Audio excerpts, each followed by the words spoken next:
I'm Charlie Deer. Ben is on the camera right now. He's kind of controlling it. So I'm making a chocolate chip pound cake. For this recipe, just on its own, you'll need a super moist cake mix, a 3.9 ounce Jello pudding mix, a teaspoon of pure vanilla extract. You'll need a cup of oil and half a cup of milk.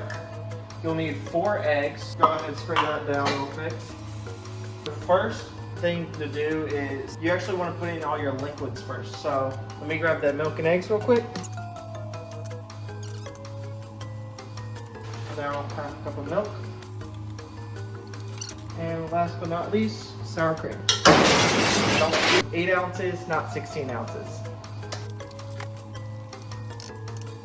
And since that's how you know that this is ready to start adding more stuff in is it'll get nice and creamy, and like you won't see very many chunks or anything. About that right consistency.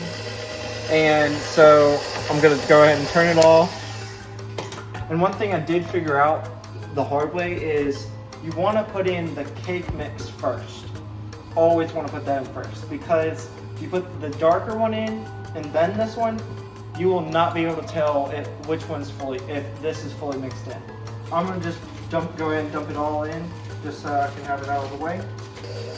How best you can tell that it's getting fully mixed in is by the way, like you'll see it's kind of chunky a little bit, but it'll turn a darker or a deeper kind of yellow, and it'll start looking thicker, just like this. So now what I'll do is, while it's still spinning, I'm gonna go ahead and put the pudding mix in.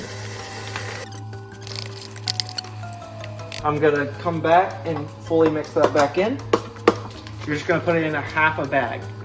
And this is the 1 pound bag. So now I'm gonna put in the butterscotch. And for this is also a 1 pound bag. So just gonna cut the corner off real quick.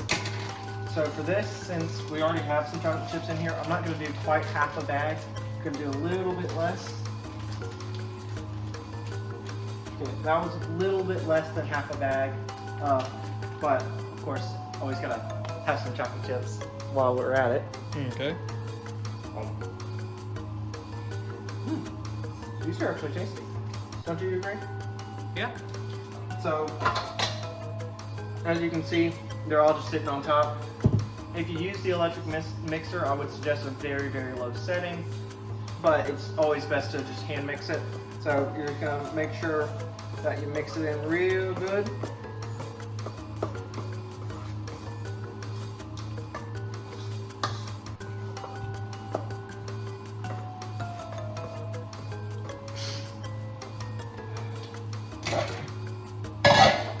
Okay, now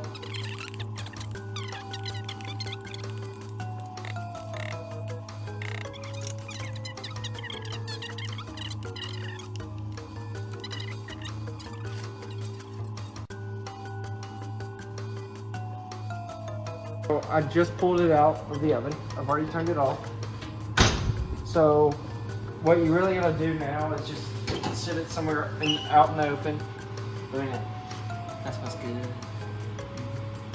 To grab a knife, it's just smart to do this, is take a knife, preferably one that's not pointy on it, and just go around the outside to make sure it's not completely, didn't stick to the pan anywhere.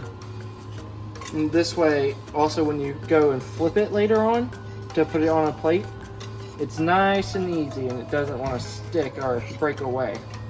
You just put the plate on top. Don't flip! And yeah, flip it. There you go. And now, I will be putting a caramel drizzle and a dark chocolate drizzle.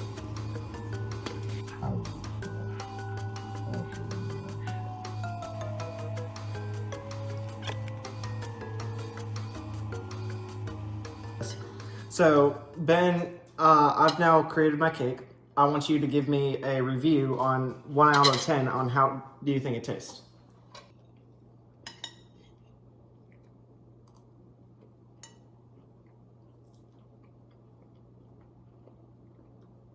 That's That's pretty good. Did you get a butterscotch chocolate chip in there? Mm-hmm. How would you rate this cake 1 out of 10? 1 through 10. 10. But how about against a crumble cookie?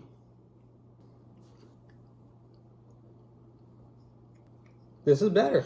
Yes, let's go. That surprises me. Honestly, I wasn't sure if it was going to be or not. Let's go.